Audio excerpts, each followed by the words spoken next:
I never thought that I would be a leader. My life didn't change all at once. How do we evaluate success? My faith struggles, and there were three of them, I wish I knew. For the first time in my life, I realized what Jesus was saying.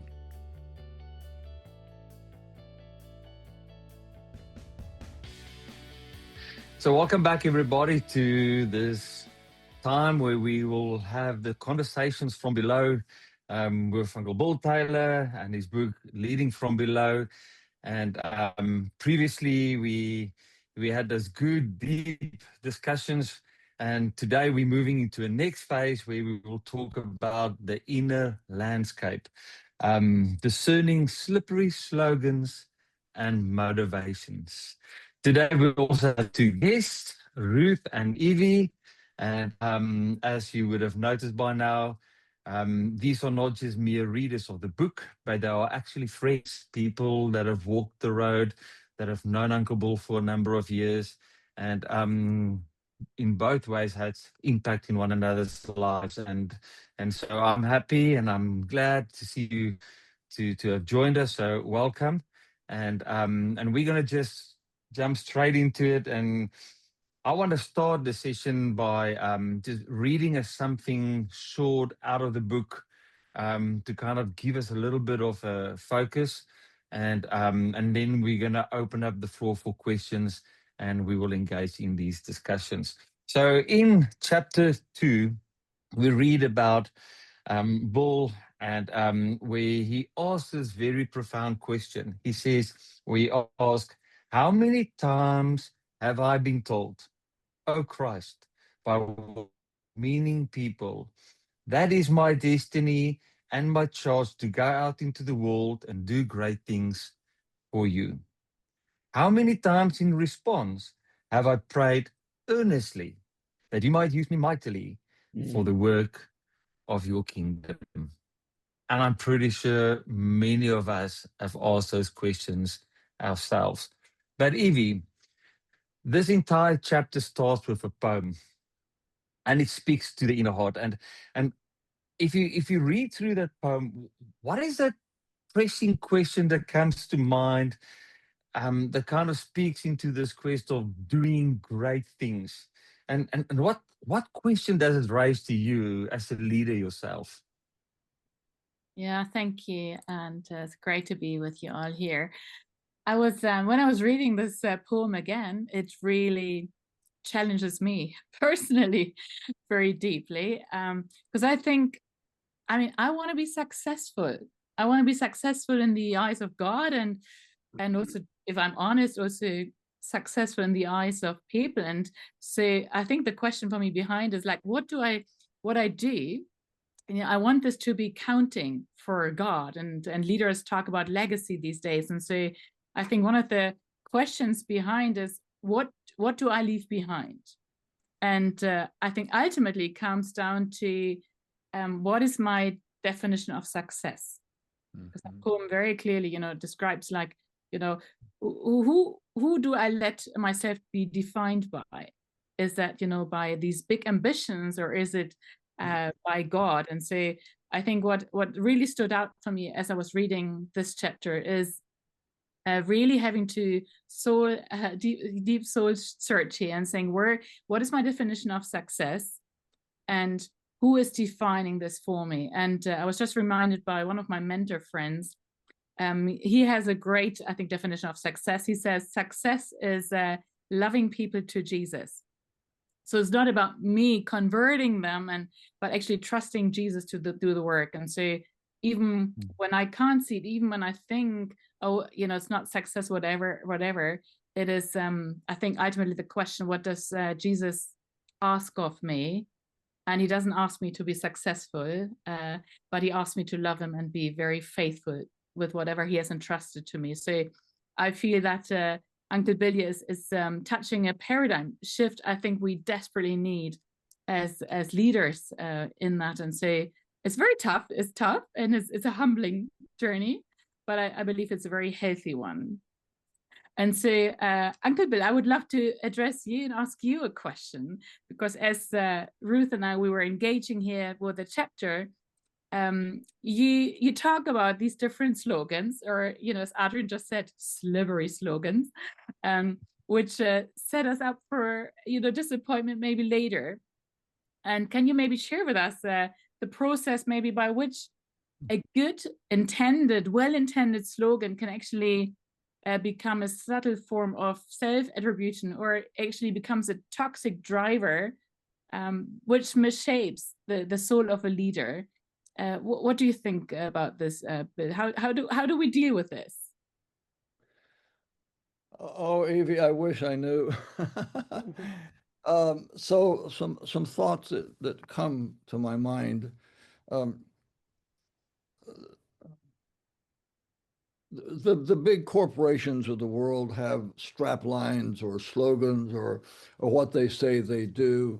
IBM, mega corporation, used to say that they are effective and efficient. They do things well and they do the right things. So subcultures then have their slogans. Countries have their slogans. Politicians, obviously. And so the subculture in which I grew up plays a very specific role because the mission of God is reduced to proclamation or evangelization. So there's a whole enormous list of slogans that tie into that one. Finish the Great Commission in this generation. I had somebody who was a powerful in a financial foundation that was generous, but it was pretty evident this guy did not like me, and he let me know that. He said, "We have money, but we're only going to give it to the 5 organizations that are going for the brass ring." So I said, "Well, what's the brass ring?" Because he kept saying it. He said, "Well, it's those few organizations that realize we have 10 to 15 years to fulfill the Great Commission." I was with Yvonne at that time. Yvonne went silent, and for the rest of the meal, she said nothing. And then she said something as we walked to the car outside. So I will preserve her integrity in terms of what she said. uh, uh, and I said, "Well, what happens if after 15 years it didn't happen?" He said, "Well, literally," he said, "Well, then we're left with a whole nother generation to deal with." That's a few years ago. Well, we never got any money from him, and frankly, that was the last time I spoke to them. But I was raised on the the the the the slogan was "Go!" exclamation points. Or "Go ye," because we were in the ye world back then, thanks to the King James Bible.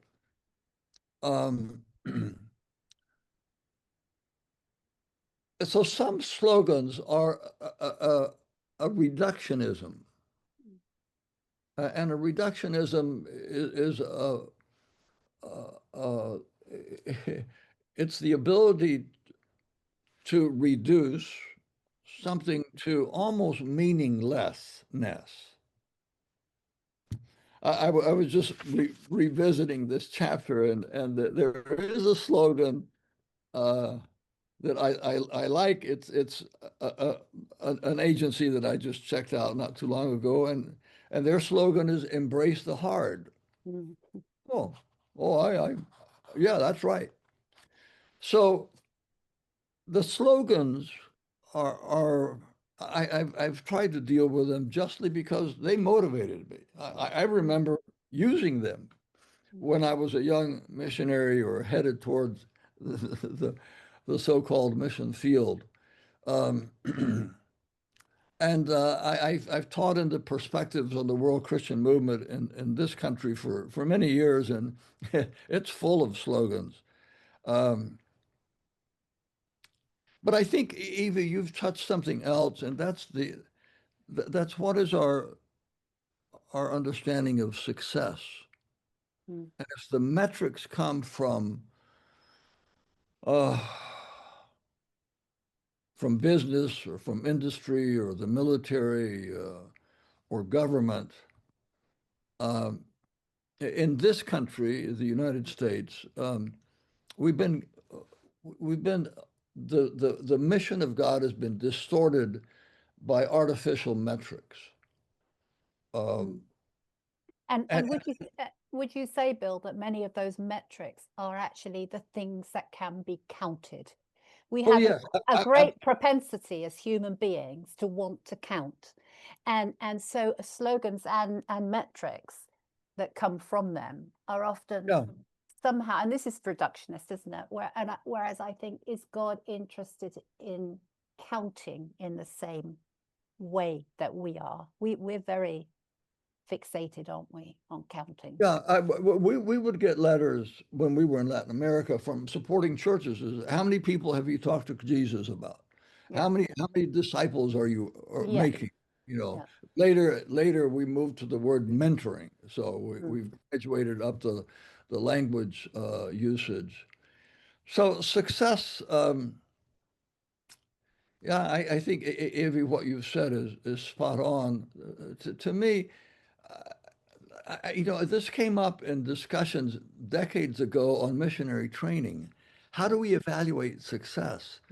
And I think it was David Harley, when he was principal at All Nations, who says, for us at All Nations, success means that those who have gone through this program uh, are used by God in the context for which they have dreamed and for which they have prepared.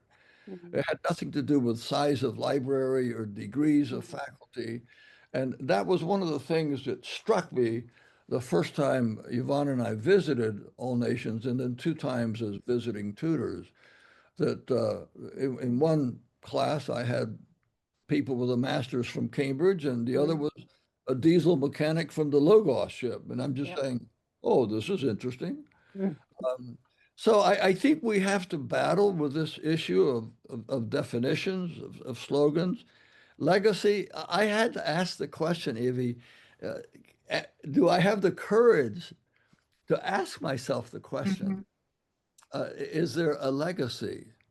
And that particularly shows up in the last chapter, because that's the lessons, the summary of the lessons that I think I have started to learn, but also underscoring what does it mean to finish well. And my wife reminded me yesterday, she said, Bill, remember that your one of your key points, this is yesterday, so it's relatively fresh. She said, remember that one of your key metrics for success is that when your children lay your coffin in the grave, they will say, Dad did not sacrifice us on the altar of his ministry. Wow. So I get reminders of that on a regular. Yeah. And that's why they're slippery. Yeah. They're slippery because they can be used rightly. And if you Google missionary slogans, you know, be sure you've got a few hours to research them. And some of them are historic. But Yeah. but they're slippery. And that's why I started with this poem. It's part of a liturgy from a book that's called Every Moment Holy. And it struck me. I said, wow, that's when I started my college work at the tender age of 17, not having any idea where I was in the world. Um, I I was at Moody Bible Institute, the mother house of Bible institutes of the world. And Moody had said the world, something like the world has yet to see a man, of course it was a man, fully dedicated to God. And so we novices said, I'll be that man. But this is a tricky one, this thing of success and legacy, particularly for women, because I think the metrics are different for men and women. Like Yvonne my wife is a classical pianist. So you give her Schumann's Piano Concerto in A minor and she can play it. But you ask her to play Happy Birthday by ear, she said, Bill, why don't you do that? And I can do it if as long as in the key of C or the key of one flat, and I don't know what one flat is. I could do that, but Yvonne can't. So the question which one of our panelists had in a previous conversation, his wife came out of a very, very upper class world here in America, but when they showed up at a church after a year of Spanish language, the question is, does the sister play? No. But does the sister sing? No. Well, then what does the sister do? This is all in Spanish. And it was a very crippling first blow. Yeah. So enough. Yeah, but maybe I can just dive once more into that direction, Uncle, because you know, I became an impact consultant recently. I did my PhD in missiology on impact of mission conferences. And for me, impact is not just numbers, but it's about long-lasting behavioral changes. But where do you see the danger of this? You know, if we take this too far, or if we say, you know, this is all of us corporately go into using the slogans and whatever, where do you think is the temptation then maybe for leaders that we move from, I don't know, the servant attitude and become more executive in the work we do? Where do you see the pitfalls here of this? And what do you think are some of the warnings maybe to us as leaders today?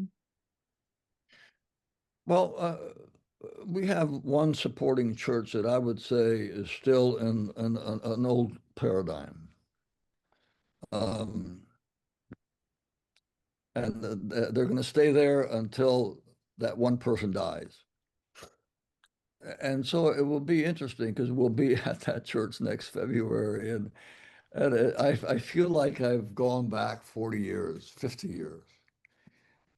Those facile words, they just simply won't last. The brutal reality of God not answering prayers, and the realization that my initial ideas, that there was something wrong with them. But do I have the courage to ask hard questions? And I've had third culture friends of mine that I grew up with that said, I could never say the things that you say. I said, why? He said, oh, I could never be that open. Oh, wow. Well, what are you protecting? Well, he's protecting the way his father looks at him. And his father's been dead for 40 years. But he's still under that shadow. So I performed his funeral earlier this year, and it was a mixed blessing. I think I missed part of your question, Evi. No, I just, you know, it's more, you know, where do you see that, like, if we take this to the extreme? Because I think some of it, we not just, it's not about numbers of saying, you know, by 2033, we need to have achieved this, but somehow there's this rallying cry, bringing people together on a certain, yeah, it's a motivation, right? But if we take the motivation too far, it is then maybe becoming the new dogma instead of maybe, you know, keeping that, you know, servant attitude, humbleness, and saying, in the end, it's still about Jesus doing his thing and not us for him. The Urbana Missions Conference, sponsored by InterVarsity Christian Fellowship, is coming up between Christmas and New Year's. And I went to many of them as a university student, as an InterVarsity staff, and then as a missionary in the days when Dave Howard was the director of Urbana, and before him. Eric Fife. uh, I think Urbana at one point, forgive me, University, you shaped me as a student, and I thank God for you. But I think there's a point uh, where Urbana lost its north. Is that a phrase? It Mhm, lost its sense of where's the north. mhm, Yeah, North Uh, Star, yeah. in Spanish, perdió su norte. mm, And so it it it it conceded too much to the social political unrest that was just racking this country from the late 60s, 70s, 80s up until fairly recently, right after the pandemic. Uh, so those that that historic heart for cross-cultural mission at Urbana, I'm not sure where it is. I think this one they're trying to bring it back on point. Uh, but most of the big conferences now for young adults at the end of the year are not about the gospel, whatever we reduce it to, mm, but more about justice and compassion. And to me, that's a false dichotomy, the mm, gospel, justice, and compassion. So in my own teaching and preaching, I've shifted from the great commissions at the end of the Gospels and the book of Acts to Luke 4, where Christ initiates his ministry after the baptism, after the temptation. He's in Nazareth, and he goes into the synagogue, as was his custom, mm, and takes the scroll. And either the reading for that day was Isaiah 61, or he's given that scroll, or he asks for Isaiah. And then we have this astonishing statement. So that when we come to the end of the Gospels and the great commissions we that have been our bread and butter and nurture, those great commissions are given in the context of 3 years of Jesus discipling his mm, team in those commitments to the good news, to compassion, to justice, to the supernatural, and to persecution. mm. And I'm not too old, Evie, to learn new tricks, Amen. Same for us. but I don't necessarily get invited a second time after I see some of these. Oh, can I just say before, Ruth, I'm sure you have your questions, but I just, Yeah. in that chapter, one of the things which stood out to me was the one little phrase you put there, that you fell into leadership. It wasn't you seeking for it. It wasn't you going Mm, for the glory. It wasn't you saying, I'm the coolest guy on earth, have me, as the mm, leader. But it was you growing into this. People entrusted something to you. You felt God's calling in your life, and you just took the next simple step. And I love the phrase falling into leadership. Maybe someone's backwards, whatever. But yeah, I just think that is humility for me, which I would like to aspire to. mm, Well, thank you, Evie. It's interesting. I took over the mission commission at WA in June the 30th, the year of our Lord, 1986. Uh, and I've given that story, but it was some years after, maybe 5, 7 years, that I had the courage to say to myself quietly, I think I'm in leadership. Am I a leader? yeah.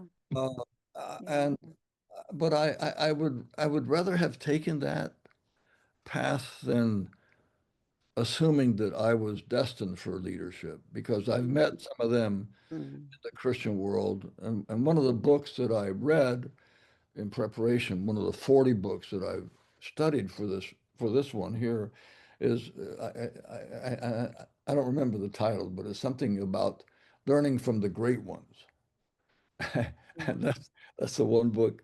Well, there were two actually that I didn't really go for. The other one was a Christian who had to put his name on the cover and then tell us that he had a PhD. And I mm, said, oh no, no, no, no, take that off, take mm, that off. Humble yourself in the sight of the Lord, Evi, Mm, and He will lift you up if it's His purpose. mm, Yeah. mm. Yeah. Sure. Yeah. I think we're we're pausing because we're just taking all that in, and in many ways, perhaps we can see, Bill, God's protection over your leadership because He brought you into it in that particular way, and that was actually a really good thing that you fell into it, rather than you fought for it, and Another good one. yeah, yeah. I think one of the greatest victories was in my 16th or 17th year of realizing that I did not have the gifts or the wisdom or the understanding to take the Mission Commission into the next step of its history. And that's when I announced to the executive committee, Ruth, you would have been there, had you been there, that I'm stepping down, and the consultation in South Africa in 2006, and I want it to happen there, and I don't have what it takes. I will serve as long as God allows me, but you know my limitations. And then I also said, and I will play no role in the search for my successor, other than let's be sure we have the right job description and personal description. Who is this woman or man that God would have? And that's what led to Bertil. Mhm. Yeah. I think if we move slightly from the discussion, and Ruth, I want to give an opportunity for you that if we move from this psychological pressure more to the biblical mandate, Bill anchors this antidote in Jeremiah 9. What's the core question, or well, the core question that this phrase like slippery slogans raise for you as someone that's been involved in discipleship for so many years? Yeah. Yeah. Well, I think the core question it raises for me is always the question of what is my heart doing with God, and I think too, always that question, it both arises from and it brings us to Scripture. So, through the Old Testament, God calls His people to be wholehearted, wholehearted in loving and trusting Him, wholehearted in obedience, to walk the way of the Lord. And there was to be God and no idols. It's so clear in through the Old Testament, and more often than not, we see God's people who lived a God plus idols, and in Jeremiah's day, where this quote comes from Jeremiah 9, it was God plus Egypt, which was a badly misplaced trust, in fact. And I think when leadership slips into God plus false motivation, or God plus my slogans, slippery slogans, it's actually leadership minus God. Because God says we can't have God plus. It's God-centered, God alone. And I think in the New Testament, I find the most helpful and challenging heart-centering question is the one Jesus asked to Peter in John chapter 21. And there he says, Simon, son of John, do you love me more than these? And whatever the more than these represents, I think, that question helps me. And actually, I use that question. I've used it multiple times in multiple situations at the start of training programs because we want to start with motivation. And that is a kind of a reset type of question that for all of us in leadership, do I love Jesus more than all these other metrics? Or do I love him more than my reputation, more than these slogans and ambitions? Yeah. So I guess, Bill, we're talking here that the challenge isn't really the words, is it? It's the slogans, but it's actually the much deeper heart motive. And yeah, I mean, I'd love to hear more from you on how that biblical call in Jeremiah 9:24, boast in this, that he understands and knows me. I mean, how does that function as a theological mechanism, to sort of detoxify our hearts? Well, I'm looking at things from the vantage point of 85 years of age, and if I count the 9 months in my mother's womb, I've been in the mission world for 86 years. But like I say also in another chapter of the book, I was shaped by a womb theology. I was born into a system.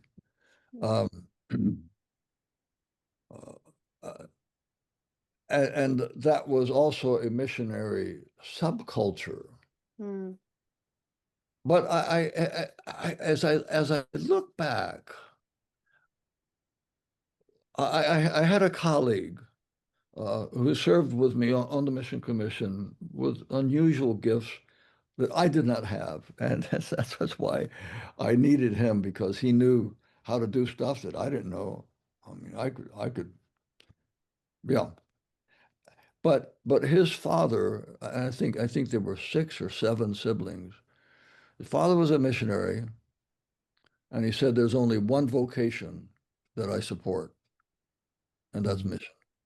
I want all my kids to be missionaries.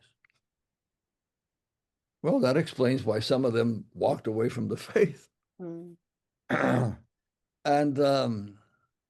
I met a number of the siblings.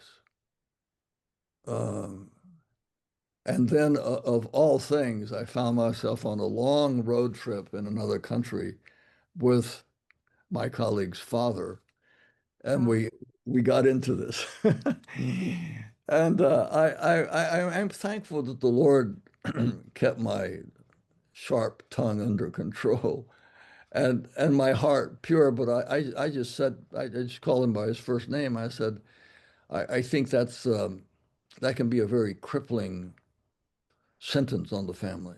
And ironically, I have a sister who passed away a few short years ago with no evidence of faith. I've not consigned her to the eternal destiny, because I think that my sister in her early teen years made some kind of decision for Jesus. I don't know how that works. It's sort of fuzzy. But my dad never said, have you ever thought of being a missionary? He said, have you ever thought of being a medical doctor? I said, well, Dad, do you remember I flunked algebra in high school? He says, oh, that's right. Okay, well, let's talk about something else. And then at one point he did say, have you ever thought of being a pilot, like a missionary pilot? And I said, never have. So we were in Wheaton, Illinois, and I went into Chicago and took the tests at the Wheaton, at the Moody Flight School. And the director was a classmate of my father's from decades before, and I was from Latin America. I figured it helps to have a friend of my father. I realized it doesn't work in the U.S. And so I took 3 hours of exams, and then the director, ironically, his wife was my wife's organ teacher a few years later. He said, Bill, go get a hamburger and come back in about a couple hours, and we'll go over the results. I think this may be in the book also. And so I came in and sat down. He said, well, Bill, I have good news for you. I said, wow, really? He said, yeah. He said, you never have to worry if you're supposed to be a pilot. And I said, "Oh, really?" He said, "Yes, you failed all 3 exams." Super clear. I said, "Oh." But he said, "Here's the good news, Bill. You never have to ask yourself, should I have been a pilot? Because God has something that's better for you. Mm. So as you walk out and you take the train home, don't forget that." Mm. And I went home, and Dad said, "How'd it go?" I said, "Very clear." He said, "Really?" I said, "Yes, I'm not going to be a pilot." Remember algebra, Dad?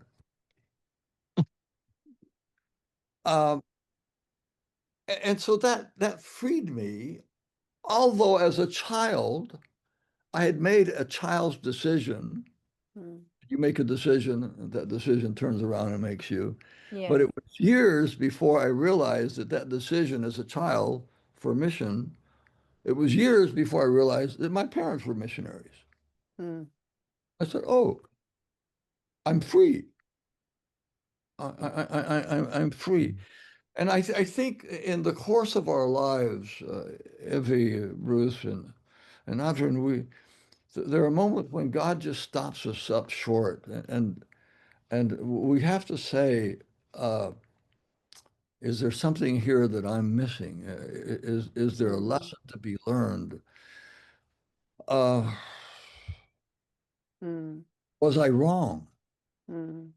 Like in my theological shifts, Mm. I, I, I, I did lose some friends on that one. Mm. Mm. I didn't get invited to certain places because of that. Am I willing to say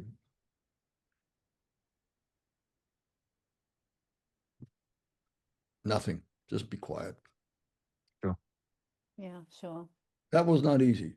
I confess that was not easy, because I knew that when I became what I call an empowered evangelical, a robust theology of the Holy Spirit, not in the classic Pentecostal of the baptism of the Spirit as a secondary work with tongues as the evidence, but a realization that God, the Spirit, is much more than I ever thought He was. Uh, that meant that I could not continue in the agency that I used to serve, Mm. because that wasn't their position. Yeah. Okay, Yeah. that's fine. Sure. Mm. Yeah. So God is constantly working in our at the heart level, isn't He? Yeah. Yeah. And it's interesting because in that chapter 2, you mentioned how depth emerged incrementally for you, and that's what we've been hearing again in our conversation. Say that again. That depth, the maturity of even the depth to understand your own heart, to understand your own motivation, because we fly blind, don't we, so often? Yeah. But to that you mentioned that this emerged incrementally, and I'm wondering, for us all in leadership, were there practical spiritual disciplines that actually have proved really important, really crucial in helping you, busy global leader, but move from things being intellectual, a sense that actually this deepening, both intimacy with God, knowledge of His word, but also self-understanding of your own heart. What spiritual disciplines have been crucial for you? A little word on, I like your term wholehearted, so I wrote it down here. Truth, wholehearted. The key is wholehearted, because the heart is deceptive, terribly deceptive. Yeah. Because I mean, the sin of top leaders. how in the world did they think they were going to get away with hiding this for how long? In terms of the spiritual disciplines, that goes back to another experience after we had left Trinity Evangelical Divinity School, and then after we had finished the 4 years in sort of the desert of Arkansas, semi-pastoring a semi-church. And that ended, that did not end well in some ways, because that was one of the deaths that God took away my sense that I had pastoral gifting. And so when we moved to Austin, where I had done my PhD and we had friends, and it would be moving back to Texas, which is my wife's sort of national culture. I was in the desert for another year and a half, and Yvonne was in the dark night of the soul for 2.5 years. So when she uses the dark night of the soul, the first time, I'm saying, what's that? Has she lost your salvation? And so she was mercy. She said, oh, Bill, where have you been? I said, well, I've been saving the millions, I guess. I don't know. And so that's when she, in the midst of her darkness in my desert, she said, I need to say something to you. And said, you're gifted, Bill, but you're thin. Well, that was not encouraging, but I knew that was the dagger of the Holy Spirit right into my heart, because I was operating, I think, out of good motives, but I wasn't deep. So I just said, well, what should I do to be saved? So she gave me the discipline of reading books on spiritual formation and the spiritual disciplines. And I realized that none of my spirituality before had included this. None of it. And so it's those classic disciplines that started coming into my life. And then 21 years ago, when I moved into the Anglican world, I realized that this is a world, an ecclesial, theological, global, historical community that has a much deeper spirituality. And then my son-in-law gets ordained, and my son gets ordained, David, and Yvonne returns to her liturgical sacramental roots, and Billy Taylor, with his little thin set of roots from Latin America, I plunk it down in this Anglican soil, and I say, "Oh, I had no idea that existed." But Ruth, I think the first spiritual discipline that hit me, and maybe I don't know if it's in the literature, but for me it was silence. I was called into muteness. And to be mute is not consonant with my my internal wiring. But God God was doing something to me. It wasn't just the 3 deaths of leaving Latin America, leaving teaching, the pastoral collapse, but it was that desert. And as I look back, it was 1, 2, 3, 4, 5, 6 years of a deconstruction, and then a slow reconstruction. And to be honest with you, I like the Bill Taylor and the 8th year much more than the Bill Taylor when that thing started. Yeah, wow. Yeah. I don't know how to end this conversation, because these are such essential conversations to the inner landscape of a leader. And I'm pretty sure there are so many more questions. I have questions that I would like to ask. But due to time, I think we're going to try and bring this to an end. So I think from my side, I want to encourage our viewers really that if you really want to get into this conversation and read more about how Uncle Bol has worked through this, the questions he asked himself, and how his life experience has helped to shape who he is, and we can all learn from that. I want to encourage you to get hold of the book. If you don't know where, just go down in the description. There will be a number of links.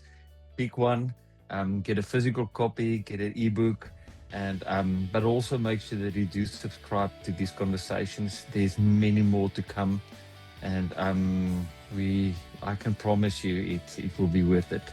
So from my side, sorry to do this, but Ruth, Evi, Uncle Bol, thank you so much. We've got to bring this to an end. And again, to our viewers, remember next time, session number 4, we're going to go a little bit further to that big question as to where did my faith come from? As we will explore roots and belief, womb-shaped theology, and critical questioning. So it's going to be an exciting session, and we look forward to seeing you there. God bless. Bye-bye. Bye-bye. Bye-bye.